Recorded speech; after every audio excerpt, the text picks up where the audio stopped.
Welcome. It's shop night, and you know what that means? I am your host, Chris Marshall, and I am joined by my co-host, the 2023 FRRC Super Late Model Rookie of the Year, your friend and mine, the Big LG, Lou Goss. Lou, how you doing, man? Chris, I am awesome. How are you? I am doing amazing. I had a great weekend. Got to watch some racing. And, We got to hang out? Yeah, even better. Went to one of our favorite spots, MAGCK, out here in, I believe it's Lawrence. Yep. I thought it was part of the pier. Yep. We got to see one of our guys who's kind of starting to rub off a little bit on me, Carson Hocevar. Are we going to get into this? I mean, This is basically a public announcement that I should Chris Marshall- I should start and make the announcement because just sorry, Steve. I'm just sorry. just I'll so let like do you that. know, I will apologize to my dad later because he does watch the show, big fan. Yeah. I'm starting to become a Carson Hocevar fan. He makes it exciting. I mean, I don't He definitely got caught up. I shouldn't say caught up. He definitely started some of that stuff at the end there. But I don't think anybody can deny some of those moves that he was making. And it's just not like, I don't think he's doing it with his eyes closed. Like, when you see it repeated where he's like off the bumper of somebody and like everything's good yet, you're like, whoa. I think I made the comment to you. I went, man, he's very aggressive. He's Yeah. a very aggressive pusher. Yeah. Is there's a way to have him come out to WIR and maybe race with us for some of the features which we'll get into a little Yeah, bit. well, hold on. I do recall, speaking of that, I think like when Tommy G and I were sharing a super late, and I think we went and watched one at Dixieland's where Carson, that was in 2020, Carson ran a race. I I was mean, there. he was running a line that he was a lane and a half higher than everybody else, It's not like he was lapping the field, but just the fact that he could make that line work, it was pretty impressive. And another thing I do want to mention, the Wisconsin guys had a really good showing. They did. The Xfinity race. They have been. Yeah. Yeah. Parker Ritzloff, which I mentioned. Yep. Parker Ritzloff and another guy, Luke Fenhouse. Mm-hmm. And Luke Fenhouse, for a lot of the people that don't know, Luke Fenhouse is now racing with Edinger Motorsports, I believe. Yep. Super awesome race car driver, awesome human being. The family is nothing but nice, and great family and everything. And I wish Luke the best, in the Xfinity series. So I know he's going to get in there and, get them some really good finishes. So I see some top tens and things Yeah. for them. I'm pretty sure Ty ran pretty well the first couple of weekends here. I forgot about him too. He ran the truck race, or he's full time with them. So Yep. I think he's one of these Wisconsin guys in that truck series, or somebody else. Yeah, probably. But it was fun. It was a fun weekend of racing. Got to watch the World of Outlaws also, which we'll get into some of that because there's some really cool nicknames they have. But Lou, getting into everything, we have some more car updates. Yeah. As you guys see behind us, we have a lot of the parts here in the car, and I'm just wondering when we can put super glue on it and put it on the car. You were telling me there's more we have to do just to get it ready, right? Yeah, well, a couple things to prep before the body gets hung this weekend. Thank you to Mike Anthony and his team. They're going to help us out with that this year. Just really takes a lot of pressure off of us. They know what they're doing. They've always put together really high quality, very clean cars. And so they're going to help us out. Very excited about that. But yeah, there's a couple things we got to make sure are ready to go, right? That ride heights are kind of set. Mike wants the rear end square, everything ready to go. So looking forward to that. Is there anything that we have to add to that, or maybe put any weight or anything in the car? Or is that something that... I think we're good. We got our ride height sticks, so no matter how much the car actually weighs right now, we should be able to just put our ride height sticks in there, and I think we set. I love it. We're going to get something clean coming out, and do we have something planned for a scheme? Do we want to run that by them, or... That's a good point. I know we've talked about it.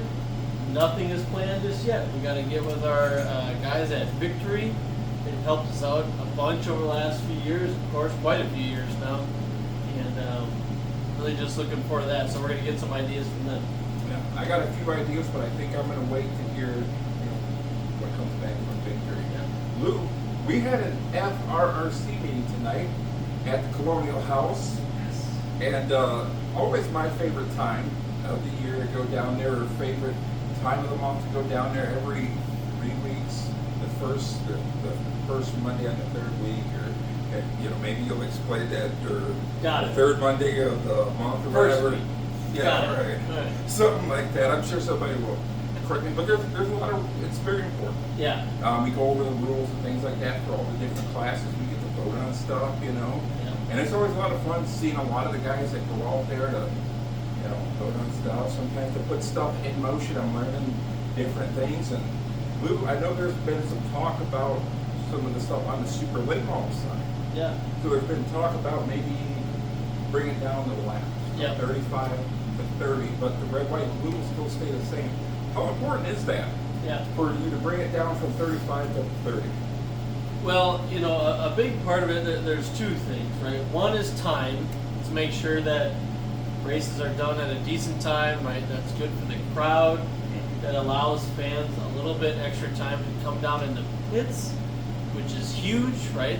Fans, especially the young fans, can come see the drivers, talk to them, get the free stuff, right? Chris helped us out with a bunch of Matchbox and Hot Wheels cars last year, pictures, right? We'll be doing it again this year. Yep, a lot of the teams do that, so that's a lot of fun. If it runs real late, families, they just scatter. It's time to get home, time to get bed. Mhm. We know that, right? Oh, We've yeah. got families, right? That's definitely part of the deal. So, you know, really tightening up on that schedule is a big part of it. Another part of it is cost, right? And on the surface, it could seem like 5 laps. Like, how much cost could you save over 5 laps, really? But if you do the math over a full season, say you had 16 scheduled weeks, but reality say it's only 12. Okay, even at that 12 or 13 races that actually run features, you can save 2 whole races on your equipment. That's a lot. If you consider like a budget, if you budget like per race, right, or per event or per lap, right, that trims off quite a bit. That's a big percentage. It's almost 10%. It's, you know, 8 to 10%, something like that, right? So if that's what brings your bill down, that helps a lot, right? We did some different things that help out with tires this year and lots of things. So it's all about just a little bit of cost trimming.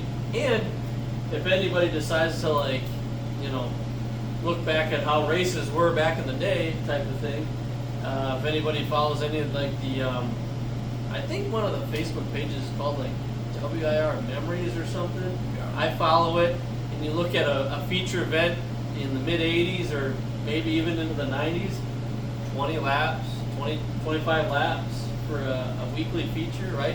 That's pretty standard. Now we're at 35. That's a lot, right? And you know who would have the information on that would be Keith. Yeah, He's Keith kind of McConnell. like, yeah, he's kind of like the almanac of WIR. This is So true. we may have to maybe consult him and have him maybe bring that up, because it's always good to have proof. Yeah. Not saying, you know, they won't believe like trickle these guys, but I kind of like it. I Yeah. kind of like it just for the fact that it gets us out of there a lot sooner, and you know, 35 laps is a long time. Yeah. So you don't see a lot of the tracks run long features like this. No, if you look at the distance, that's definitely, you know, actual mileage, not lap count, but actual mileage on a half mile. That's quite a distance for us all to be running, right? Like I said, equipment is a big thing. How you budget your equipment, your money, if it's per lap, it can add up. Oh yeah, we found that out a few years back. Now, Lou, with that being said, there's also some other positives that came out of it. For some of the other classes, they narrowed down some rules and things like that, which my favorite thing that we get to talk about whenever we go there, other than out-of-car driver intros, which I think would be a really good thing with it now being 30 laps. I am going to try to pitch that back to Tom about out-of-car driver intros for their special races. But now, we go from that to talk about something that I like, team driving. Comes up every time, team driving. I love it. Here's what I'm thinking. I know I'm going to be running a few races here, and you guys have heard it here first. I'll also be doing some team driving. And then my schedule, I'll announce that a little bit later, and the teams that I'll be racing with. I love it, Chris. I'm happy for you. I'm excited. Yeah, I can't wait. Maybe we might do a couple Tundra shows, but, that's still TBD, But Lou, there's also another group of racers I wanted to reach out. Yeah. I know they watch this show They go by the name MAGCK. Let me tell you, these kids are magic. Actually, these men are magic because they're not kids because they race like grown men. And they are going to be a group of guys that we're going to have on the show probably within the next coming weeks. Yeah. So I'm excited about that to get, guys like Caden Kishkiska, Aiden Sears, Mason and Kason Lutke, Grant. And am I forgetting any other? I think that was it. Okay. And if I forgot any, you guys just let me know. Yeah, they're just a great group of young kids, right?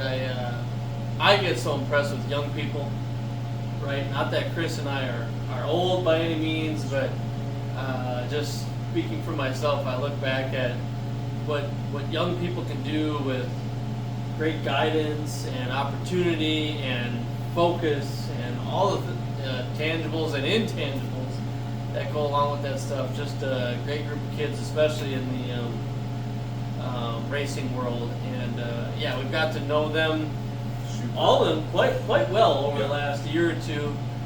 Grant known for a while, Caden known for a while, Luke's got to know better. Aiden, he's one of those guys. He's always loved stopping by the trailer after races and talking to him. And all those guys work hard. They're going to school. They're working. They're running their cars. I mean, they're doing it all. So here's what I'm thinking. Yeah. I know they did Dodge Ram Race for the Seat. Here's what I'm saying. You find maybe some kind of late model or super late model and maybe have, these gentlemen maybe duke it out, go off a best finish. I know one of them's racing dirt, which I'm going to make sure to get out there and check Aiden out when he goes and races dirt. But should we do something like that? I mean, that does sound fun. Yeah. Have them go off of average finish and stuff like that, and maybe set our own points. Maybe a few laps first, practice laps. But yeah. I'm all for it. I'm all for it, and I can't wait to have these guys on the show. Lou, there's also a possible sponsor event that we may be doing. Oh yeah. It is. So, as we mentioned, we've been going down to MAGCK, and one of the things that we're gonna do, or I'm gonna end up doing, and I'm actually super excited about this. I'm gonna start training, drinking water. There's gonna be a special food challenge. So if you do want to come down there and watch Chris Marshall take on a 16-inch pizza by himself, eating the crust also, because we were going to take it out as a team, and I was going to eat the middle part, he was going to eat the crust, and it was, I'm telling you, brother, I was all for it, and then she was like, you have to eat the crust too. So then there was a little panic that came in, like, oh no. So it's going to work itself out. So it'll be a very special LGR event that we'll be doing. So we'll end up letting you guys know when that is, if you want to come out there and watch me take down a 16-inch pizza, brother. Now, Lou, with that being said, did you have anything that you wanted to mention or bring up at all? Or I don't think so, Chris. I'm just excited for the season. It's getting close.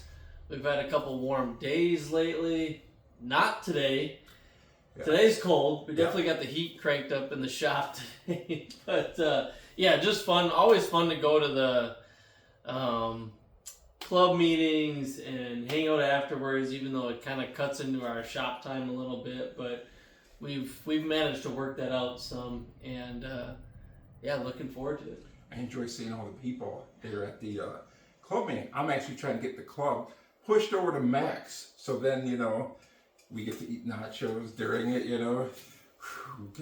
We almost cut it close. They're about to see me get super hangry though. But one of the things that I wanted to talk to you about before we leave, nicknames in racing. Oh, that's right. Did I tell you some of my favorite nicknames in racing? Let's hear them. All right. Big Perm, Dalton Wilson. Yeah. The Smooth Operator, Bobby Pierce. The North Pole Nightmare, Bill Baylor. That's a good one. Yeah. You're gonna met him personally, by the way. Look it up. He and I were on the Racing Roundup together in 2019. Just saying. Yeah. Hurricane Hocevar. That's another one. That's back another to Carson. One. I didn't even know that was his nickname, but I love it. Yeah. Also, you're gonna like this one. Sunshine Tyler Courtney. Another really cool nickname. Every time I hear that, it puts a smile on my face. And my all-time favorite, coming in, I believe at number 5 or number 6, the Macho Man, Brady Bacon. Yeah, the Macho Man, Brady Bacon. I always wanted to, meet Brady and be like, hey, are you Macho Man fan, or are you just like a muscular dude? It's like between him and Dennis Prunty because they call him DDP. Oh, so it's going to be like, hey, are you actually a fan of DDP or is it Diamond just... Dallas Prunty. Oh, Yes, I'm yes. sorry. That wasn't it. We could maybe start that, you know. But Lou, you know, if you didn't have anything, you know, this is Shop Night. I'm Chris Marshall. He's Lou Goss. We'll see you guys next time. All right.